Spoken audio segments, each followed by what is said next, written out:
All right. So today we're diving into something that you've probably heard is super important, Oh, yeah? but maybe haven't quite mastered yet. Right. It's networking, Networking. especially in English. Yeah.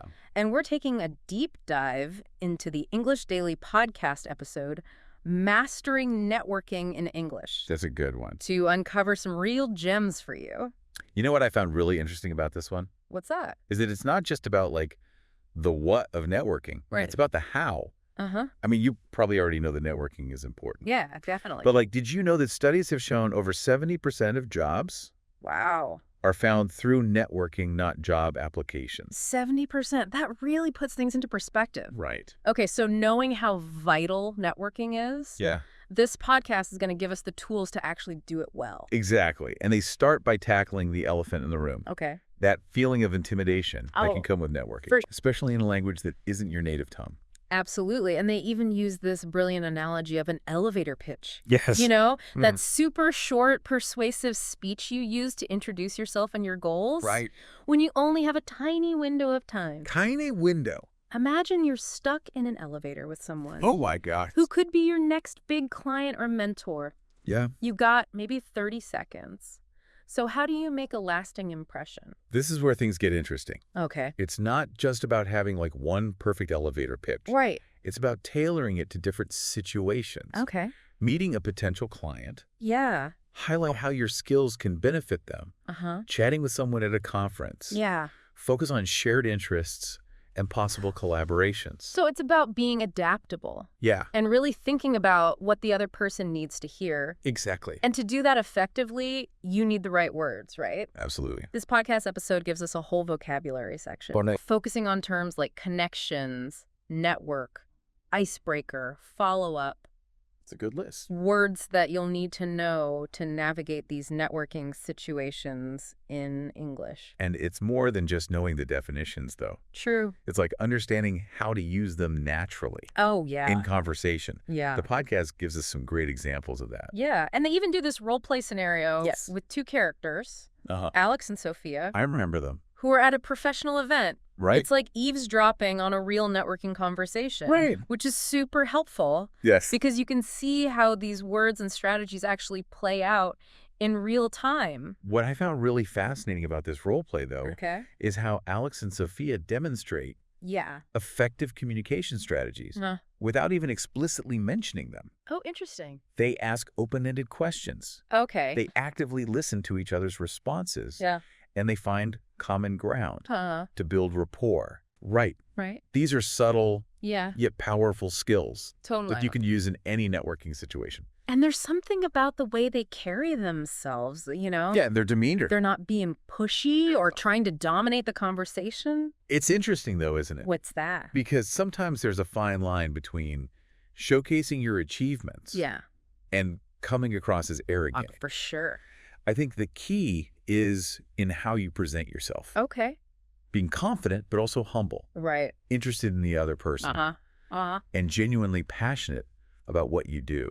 Yeah, I see that in Alex and Sophia. Definitely. They clearly introduce themselves, Right. state their professional backgrounds concisely, Right. and show real interest in each other's work. Exactly. It's like this quiet confidence that draws people in. Exactly. And speaking of confidence, Yeah. the podcast also gives us 4 fantastic tips All right. for successful networking. Lay it on us. And the first one is all about preparation. Preparation. Yes. This is where we lay the groundwork for success. Right. They emphasize knowing who's going to be there, Uh-huh. having your tailored elevator pitch ready, Yeah. and having a few icebreakers up your sleeve. Good idea. It's like having a game plan before you even step onto the field. Think about it. Okay. If you've taken the time to research the event Right. or the people attending, Yeah. you'll be able to ask more insightful questions and demonstrate genuine interest, Yeah. which can really make you stand out. For sure. It shows you're not just there to collect business cards. Yeah. You're there to connect. To connect, exactly. And speaking of connecting, Yeah. their second tip is all about active listening, Oh, yeah. which, So important. yeah, it's easy to fall into the trap of just thinking about what you're going to say next. Right. But the podcast really emphasizes the importance of, like, Yeah.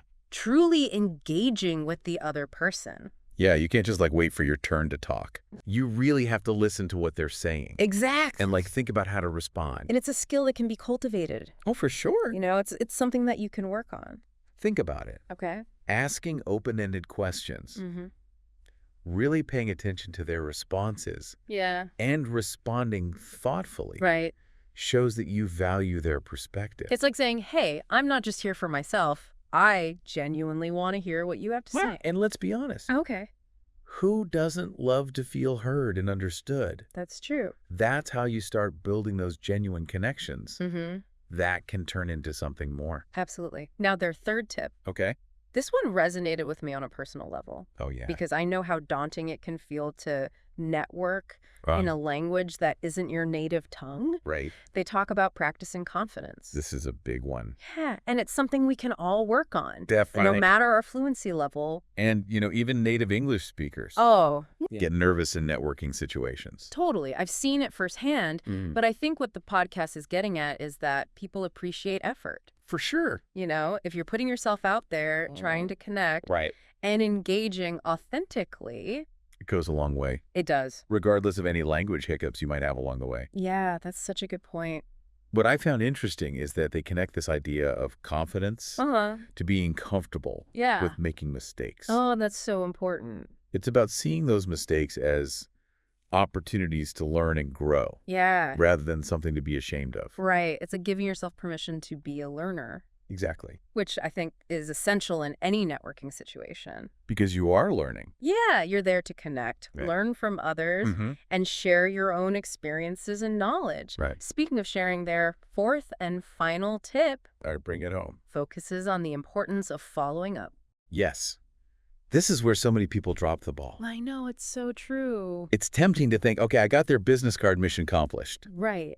But that's just the beginning. Exactly. A simple thank you email, mentioning something specific you discussed, can go a long way in solidifying that connection. Such a good point. I remember once I met this incredible marketing expert at a conference, and just a quick follow-up email led to a mentorship that completely changed my career trajectory. It's like planting a seed. Okay. You've made that initial contact. Right. But now you need to nurture it. I love that analogy. And sometimes all it takes is that initial follow-up to spark a conversation that could lead to collaborations, opportunities, or even lifelong friendships. So you've heard the 4 tips. Right. Preparation. Yes. Active listening. Practicing confidence. And following up. It's a good listener. But what does this all mean for you, the listener? Right. You might be thinking, okay, great advice, but I'm not exactly attending international industry conferences every week. And that's fair. Right. But the beauty of these tips is that they're adaptable to so many situations. I like that. Think about your daily life. Okay. Are you part of any online communities? Yeah. Do you attend workshops or classes? Even casual conversations can be opportunities to practice your networking skills in English. It's about shifting your mindset, isn't it? I think so. Seeing networking not just as something you do at formal events, but as a way of being in the world. Exactly. It's about being open to connecting with people, learning from them, and sharing your own experiences and knowledge. Exactly. And the podcast encourages us to view networking not just as a transactional exchange, like what can I get, but as a chance to build genuine connections and expand our horizons. I love that. It's about asking, who can I connect with? And what can I learn? So to bring it all together, this deep dive has given us a solid foundation in the basics of networking, a vocabulary boost, for sure, and some seriously actionable tips. Absolutely. But the real learning begins when you take action. Okay. So here's a thought to leave you with. Right. What's one small step you can take this week? To connect with someone new or strengthen an existing connection. It could be like sending a follow-up email. Oh, yeah. Or joining an online group in your field. Right. Or even just like striking up a conversation with someone at your next English class. Exactly. It doesn't have to be anything big and formal. Right. Just take a small step and see what happens. And remember, networking is a skill. It is. It takes practice. And every interaction, no matter how big or small, helps you build that muscle. It does. You get better every time you do it. And you never know where a single conversation might lead. Oh, that's so true. It could be a new friendship. a collaboration, a job offer, even a life-changing opportunity. It all starts with that first step. So go out there and put what you've learned into action. I love it. Embrace the power of networking. Yes. Especially in English. Especially in English. And see where it takes you. You got this. That's a wrap on our networking deep dive. We did it. We hope you feel inspired and equipped to make some meaningful connections. Until next time. Keep learning. Keep growing. And keep the conversation going.